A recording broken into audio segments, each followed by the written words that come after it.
जय गुरुदेव।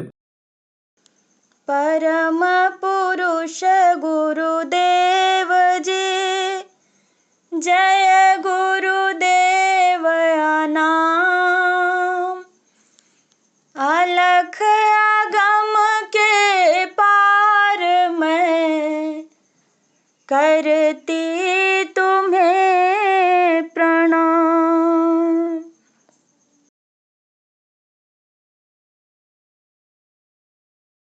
तेरे दरबार में गुरुवर बड़ी आशा से आई हूँ। तेरे दरबार में गुरुवर बड़ी आशा से आई हूँ।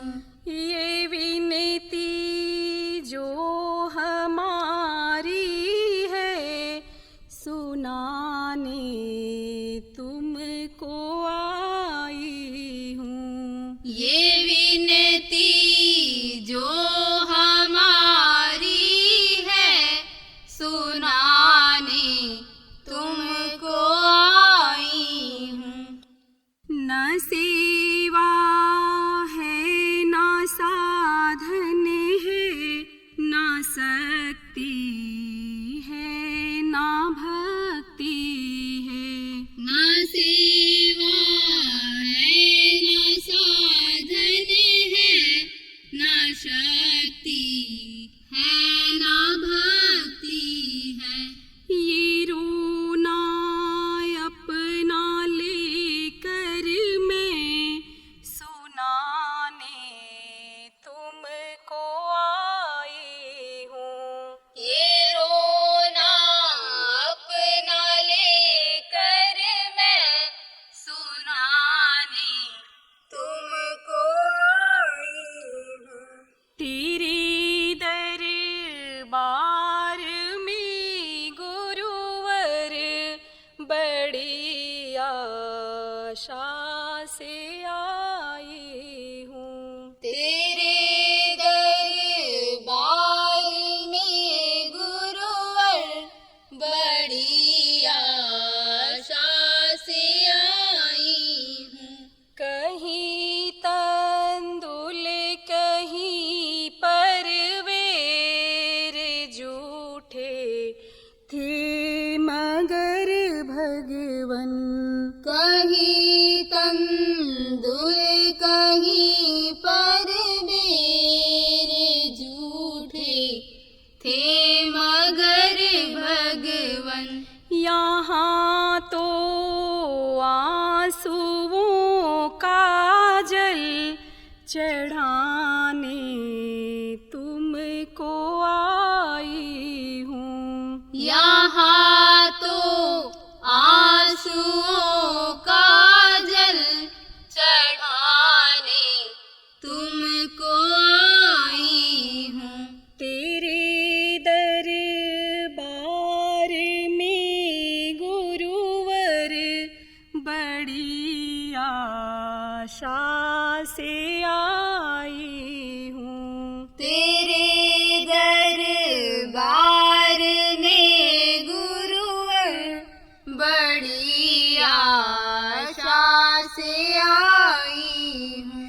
सुना है तेरे पर भक्तों के नंगे पाँव धाते हो। सुना है तेरे पर भक्तों के नंगे पाँव धाते हो। यहाँ तो स्नेह लेकर मैं रिझाने तुमको आई हूँ। यहाँ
दिलाने तुमको आई हूँ। इसी की याद में सतगुरु दिलाने तुमको आई हूँ। तेरे दरबार में गुरुवर बड़ी आशा से आई हूँ। तेरे दरबार में गुरुवर बड़ी आशा से आई हूँ। ये विनती जो हमारी है सुनाने तुमको आई हूँ। ये विनती जो हमारी है सुनाने तुमको आई हूँ। जय गुरुदेव। जय गुरुदेव।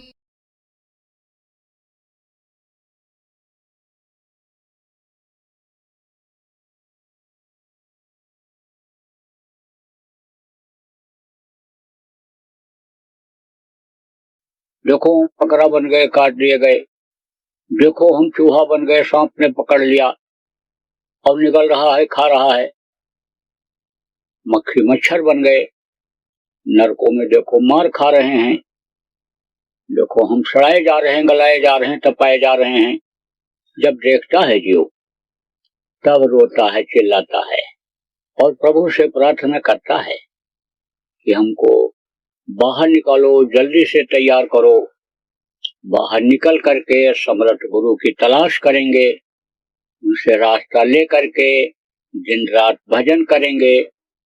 फिर हम ऐसा कोई काम नहीं करेंगे कि जिससे माँ के पेट रूपी नरक में हमको फिर से आना पड़े।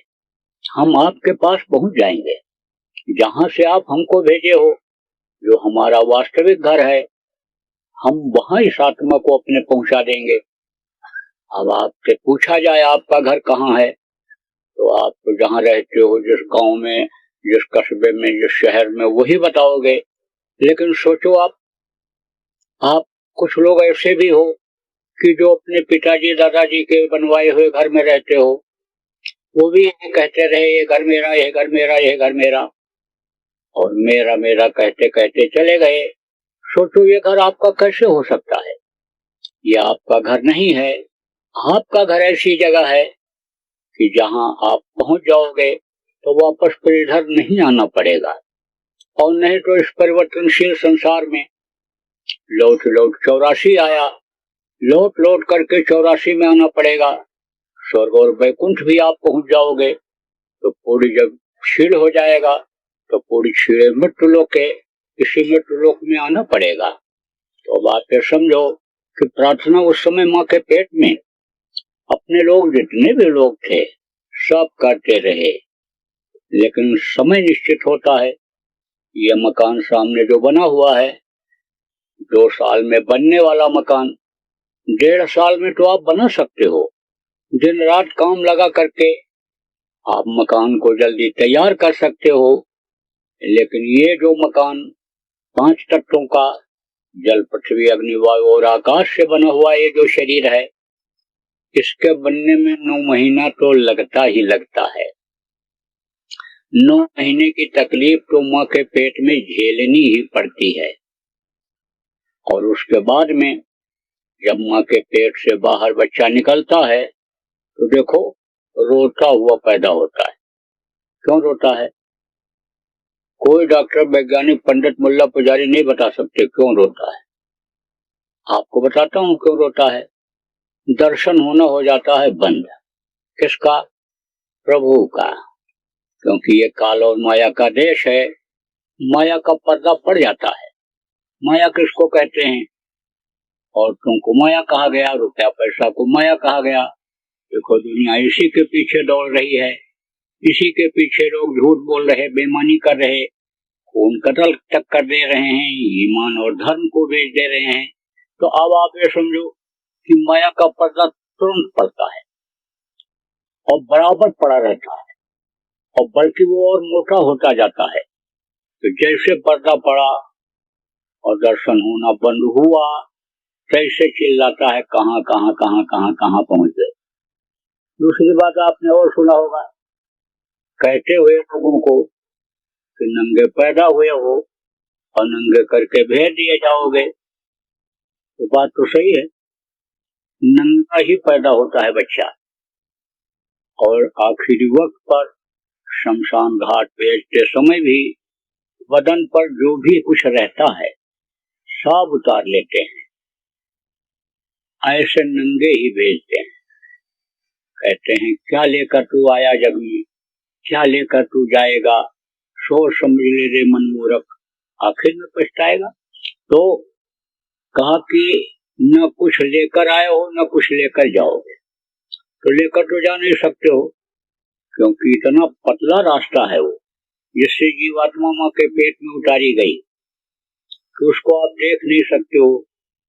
तो दुनिया की इन बाहरी आंखों से देखने वाली चीजों को उधर से कैसे ले जा सकते हो, नहीं ले जा सकते हो।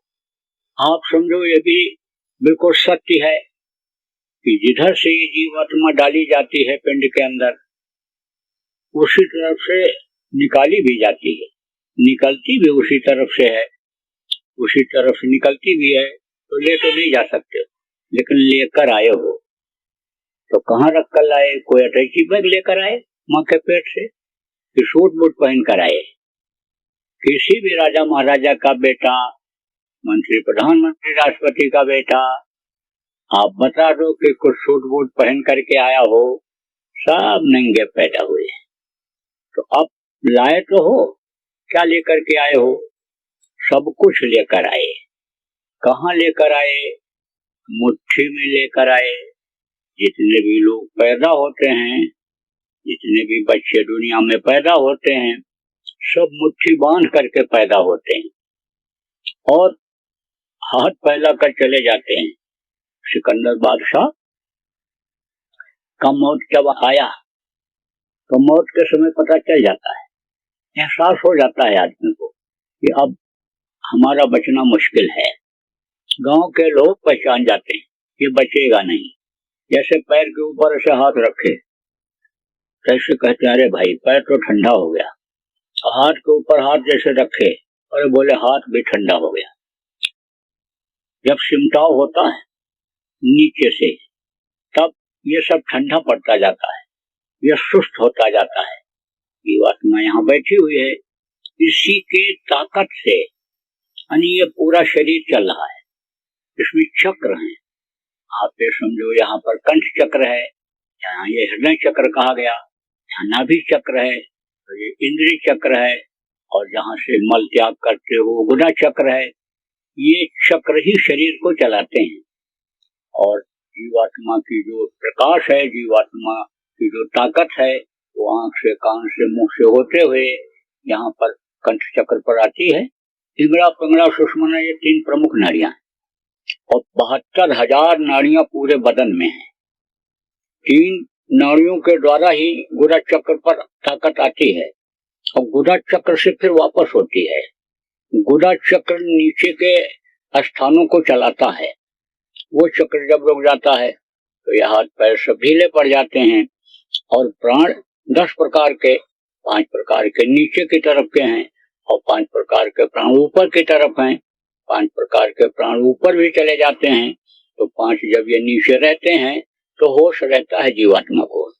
सूरत शब्द योग की साधना, जिसको मैं अभी आपको बताऊंगा, जब साधक करता है तो अपनी सूरत को, जीवात्मा को इस पिंडी 10वां द्वार से ऊपर निकालता है, इस पिंड को छोड़ता है। तब जब ऊपर जाता है तो ये जब प्राण नीचे रहते हैं तो होश रहता है, दिखाई पड़ता है ऊपर से कि यह शरीर हमारा देखो बैठा हुआ है, और लेटे लेटे कोई ध्यान लगा रहा है तो देखता है कि देखो लेटा हुआ है, ये पड़ा हुआ है। लेकिन आखिरी वक्त पर यानी समझो कि ये सारे के सारे प्राण सिमटते हैं नीचे से, खिंचाव होता है आखिरी वक्त पर। तो जब खिंचाव होता है तो ये चक्र रुकते जाते हैं। चक्र दो तीन परिस्थितियों में रुकते हैं। आप ये समझो कि किसी का एक्सीडेंट हो जाता है तो संबंध ऊपर से कट जाता है, नसों के द्वारा ही संबंध ऊपर से रहता है, तो वो चक्र रुक जाता है। और वो चक्र जब रुक जाता है तो टट्टी पेशाब तो होता है, पूरा चक्र मान लो रुक गया, इंद्रिय चक्र रुक गया, तो वो स्थान शून्य पड़ जाता है। लेकिन खून की कमी नहीं होती है, खून रहता है, मांस रहता है, काटोगे तो खून निकलेगा, मांस निकलेगा, लेकिन स्थान शून्य पड़ता है, निर्जीव जिसको कहते हैं, निर्जीव हो जाता है। और जब पहले के समय में चक्रों का भेदन करते थे, जब लोगों की उम्र ज्यादा होती थी, जैसे आप ये समझो कि त्रेता में 10,000 वर्ष की उम्र थी, उस समय पर सतयुग में तो सभी योगी विज्ञानी थे, 1,00,000 वर्ष की उम्र होती थी। उस समय तो ध्यान इधर से हटाया और ऊपर लगाया, निकल गए ऊपरी लोकों में। लेकिन जब ये कलयुग सतयुग में गया था 1,000 वर्ष के लिए, तो मलिनता ला दिया था। और जब 17 लाख वर्ष के करीब सतयुग की उम्र खत्म हुई और त्रेता आया, तो त्रेता में लोग ध्यान लगाने लगे, लेकिन उपलब्धि जब नहीं मिली, मलिनता आ गई, तब लोगों ने अष्टांग योग, हठ योग ये शुरू किया, कुंडलिनियों को जगाना जिसको कहते हैं, प्राणायाम जिसको कहते हैं, प्राणों को खींचना, ये शुरू किया। तो जब खींचा और ये चक्र रोका, तब जो गणेश जी की परछाई पड़ती है, रिद्धि सिद्धि जहां बैठी दिखाई पड़ती हैं, ये गुदा चक्र रुका, 4 दल कमल पर जो वो बैठे दिखाई पड़ते हैं, सबके गुदा चक्र पर, सारे चक्रों पर इन देवताओं की परछाई पड़ती है जो ऊपरी लोकों में रहते हैं।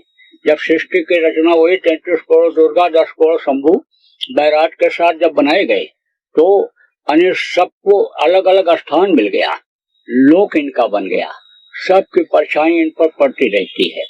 चक्र को जब रोका तब दर्शन किया, आगे बढ़े, नाभि चक्र पर पहुंचे, आप समझो 6 दल कमल पर बैठे हुए सरस्वती को और आप ब्रह्मा को, सावित्री को, गायत्री को देखा। समझो जब और आगे बढ़े, आप समझो यहाँ नाभि चक्र का जब रोका, भेदन किया, नाभि चक्र जब रुका तो विष्णु और लक्ष्मी का दर्शन किया। और हृदय चक्र पर जब पहुंचे, यहाँ पर आप ये समझो कि शिव और पार्वती का दर्शन किया। आगे बढ़े, आद्या महाशक्ति इन तीनों की माँ, लेकिन 10,000 वर्ष की उम्र लोगों की खत्म हो गई। आप समझो उसके बाद में युग बदला, क्योंकि साथ परिवर्तनशील है, रोज बदलाव होता है, रोज बदलाव होता रहता है, चक्र चलता रहता है, ऐसे ऐसे ऐसे बदलता रहता है। एक पंखुड़ी चक्र की चलती है, ऐसे धीरे धीरे ऐसे आती है, फिर ऐसे घूमती है, ऐसे सतयुग त्रेता द्वापर कलयुग, सतयुग त्रेता द्वापर कलयुग। अब आप देखो ये महीने जनवरी फरवरी फिर आते हैं, फिर साल बदलता है, फिर साल बदल जाता है, ऐसे ये चक्र चलता रहता है। तो अब आप समझो कि परिवर्तनशील है। तो अब युग बदला, द्वापर आया, तो द्वापर में योग करना शुरू किया, चक्रों के भेदन में कर्म खराब निकले तो रुकना मुश्किल हुआ। तब बोले अब ये देवता जैसे बैठे हुए हैं, उसी तरह से इनकी मूर्तियां बना दी जाएं, और फूल पत्ते प्रसाद जो चढ़ा हुआ है, जिस रंग का ये कपड़ा पहने हुए हैं, उसी तरह से इन मूर्तियों को कपड़ा पहनाया जाए, इनकी सजावट की जाए, और इनकी आंखों में आंखें डाल करके साधना किया जाए। क्योंकि पत्थर की या समझो कांच की आंखें मूर्तियों की अक्सर लोग बनाते हैं तो चमकीली रहती हैं, और मनुष्य की भी आंखें चमकीली हैं। तो आप ये समझो जब मनुष्य की आंखों से रेंज निकलती है, धार निकलती है, प्रकाश निकलता है, तो उसमें टकराता है। अब भी अगर कोई करे तो मूर्तियों की आंखों में से देख, तो वो कहीं भी चमकीली जगह पर कोई चमकीली चीज जब पहुंचती है तो वापस होती है। कांच के ऊपर, शीशा के ऊपर जैसे आप टार्च जलाओगे तो समझो कहीं ना कहीं वापस होगा, और वापस होगा तो वहां भी प्रकाश रोशनी करेगा। ऐसे ही आंखों में आंखें डाल करके एक जगह पर दोनों आंखों से लोग देखते थे, तब प्रकाश बिंदु बनता था। जब रेंज फैली रहती है तब इकट्ठा नहीं होती है, ताकत का अनुभव नहीं होता है। जैसे ये सूरज निकला हुआ है, किरणें फैली हुई हैं, अब इन किरणों में गर्मी कम महसूस होती है, और सारी किरणों को एक जगह इकट्ठा कर लो, गर्मी बढ़ जाती है। ये आतशी शीशा होता है, विज्ञान के विद्यार्थियों को पढ़ाया जाता है। सूरज के सामने लगा दो, नीचे कपड़ा रख दो, कागज रख दो, थोड़ी देर के बाद जल जाएगा। पूरी गर्मी वो खींचता है सारी किरणों को। इसी तरह से अब संत मत में इस समय पर 100 वर्ष की उम्र अन्य लोगों की कलयुग में बताई गई, जो 10,000 वर्ष की थी, त्रेता में 1000 वर्ष की थी, कलयुग में 100 वर्ष की उम्र बताई गई। तो अब ऐसे समय में 1000 वर्ष की साधना, 10,000 वर्ष की साधना पूजा कोई कैसे कर सकता है? तो अब इस समय पर इस सूरत को शब्द के साथ जोड़ने का, सूरत शब्द योग की साधना जो बताई गई, आंखी मध्य पंखी चमके, पंखी मध्य द्वारा ते द्वारे दूरबीन लगावे, उतरे भवजल पारा। तो अन्य समझो कि आंखों के बीच की जो साधना बताई गई उसमें भी यही है। अब इसमें कहीं जाने का नहीं रहता है। आंख बंद करोगे तो आंख की पुतलियां ये चमकीली हैं, और आंखों से जो निकलेगी रोशनी, जब दोनों आंखों से देखोगे उसी चमकीली जगह पर, तो सारी ताकत इकट्ठा हो जाएगी। तो देखो प्रेमियों, ये तो जो थोड़ा बहुत आप संत मत को समझते हो, जानते हो, उनके समझ में तो आ रहा होगा। बाकी जो अन्य लोग हैं उनको हमको अब साधारण भाषा में समझाना पड़ेगा। जब सिमटाव होता है नीचे से, समय जब पूरा हो जाता है, तब ये सब स्थान शून्य पड़ने लगते हैं, ठंडे पड़ने लगते हैं, गर्मी बदन की खत्म हो जाती है। तो जैसे गांव के लोग पैर पर हाथ रखे, हाथ पर हाथ रखे, कैसे कहते हैं अब इनको घर से बाहर निकालो, घर से बाहर निकालो। कितना भी बढ़िया मकान बनाया हो, कितनी भी बढ़िया कोठी में हो, लेकिन एक वक्त ऐसा आता है कि जिसके लिए बनाता है, जिसके लिए ये सब कुछ करता है कि हमको आराम मिलेगा, अपने लिए करता है, उसी को लोग निकाल देते हैं। बनाने वाले को ही घर से, घर के ही लोग बाहर निकाल देते हैं। आप समझो, तो जब समय उसका आया, किसका? सिकंदर बादशाह का। बहुत वीर बहादुर था, दुनिया को लूटा उसने, बहुत सोना चांदी हीरा मोती जवाहरात उसके पास था। जब मौत सामने दिखाई पड़ी तब घबराया, नब्ज पकड़ा हकीम ने, कहा कि हालत तो खराब है आपकी, बोले बचा लो किसी भी तरह से। उन्होंने कहा बहुत मुश्किल है, नामुमकिन है। बोला आधा राज्य दे दूंगा। सिकंदर बादशाह ने कहा आधा राज्य दे दूंगा, बचा लो। बोले नामुमकिन। कहा पूरा राज्य दे दूंगा, एक बार मुझे खड़ा कर दो। मेरी आखिरी इच्छा ये है कि अपनी माँ से रोटी मांग करके एक बार फिर से मैं खा लूं। बोले नामुमकिन।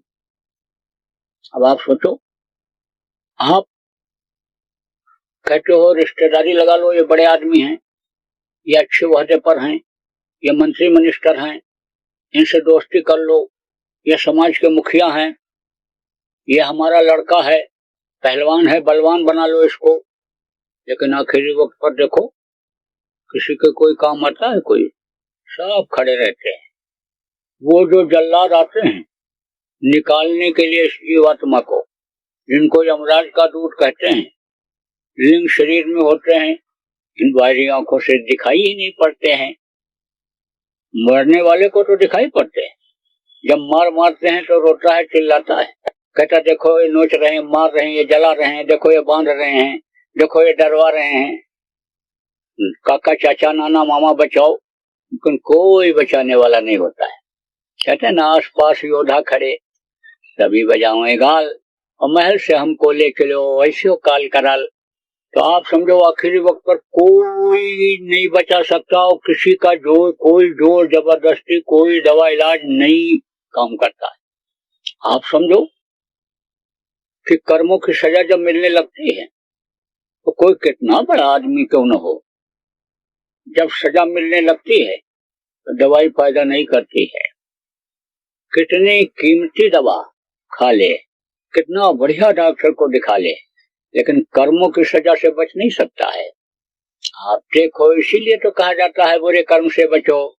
अच्छे कर्म जब तक तुम्हारे हैं तब तक तुम बुरा भी करोगे तो वो छिपा हुआ रहेगा, कटता रहेगा उसी में। लेकिन बुरे की आदत बन गई तो एक दिन भोगना पड़ेगा। कर्म प्रधान विश्व रच राखा, जो जस कीन सो तस पैसा खा। तो अब आप इस बात को समझो कि बोला कि एक बार बचा लो, बोले नामुमकिन।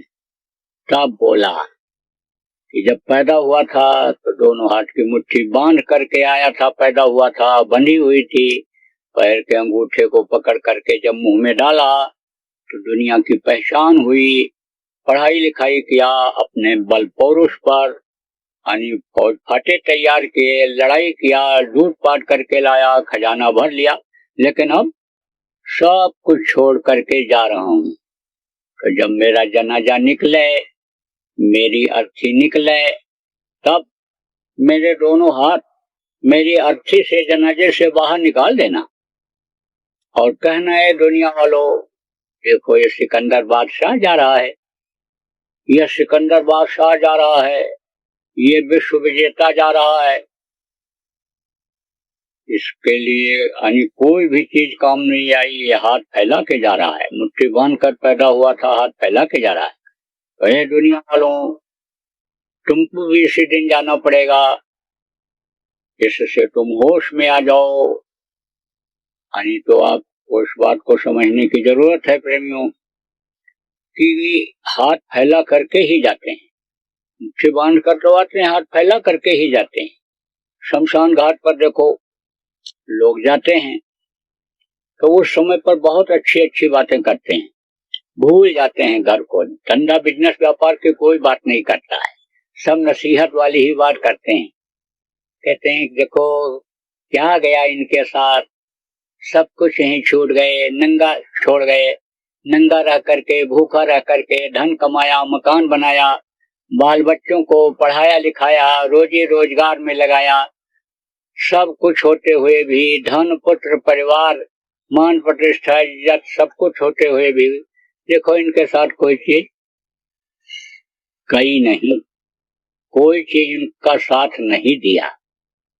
दूसरा बैठा रहता, कहता भाई यही हाल एक दिन सबका होगा, ये शमशान घाट पर तो सबको एक दिन आना पड़ेगा, सब कुछ छोड़ करके। तीसरा कहता है भाई इसीलिए तो कहते हैं सब कुछ शरीर के लिए ही मत करो, खाने पीने मौज मस्ती में ही समय मत निकालो, पशु पक्षियों जैसा ही व्यवहार मत करो। पशु पक्षी भी खाते हैं, बच्चा पैदा करके दुनिया संसार से चले जाते हैं, तुम भी वही काम में लगे रहे तो जीवन पाने का मतलब क्या निकलेगा। अब नौजवान बैठा सुनता रहता है, कहता बात तो सही कह रहे हैं, लेकिन अभी तो हमारी गृहस्थी कच्ची है, बच्चे छोटे छोटे हैं, घर मकान बना नहीं है। सत्संग अगर मिलता तब तो समझता इस बात को कि एक एक दिन जो ये निकल रहा है, यह उम्र को काट के खत्म कर दे रहा है, यह मूल्यवान है, कीमती है। लेकिन सत्संग मिला नहीं तो बस यही सोचता है कि अभी तो कमाने खाने की उम्र है और बुढ़ापा जब आएगी तो बुढ़ापे में भजन पूजन कर लेंगे। अब समझो बुढ़ापा आ भी जाती है तो बुढ़ापे में कुछ हो पाता है, हाथ पैर आंख कान सब ढीले पड़ जाते हैं। बुढ़ापे में तो केवल मन जवान होता है, बुढ़ापे में यही मन कामी क्रोधी लोभी लालची बहुत ज्यादा हो जाया करता है जवानी से। तो आपको समझना चाहिए कि भाई बुढ़ापे में कुछ नहीं हो सकता है अगर जब तक ये शरीर चल रहा है तभी तक कुछ वहां के लिए हो सकता है।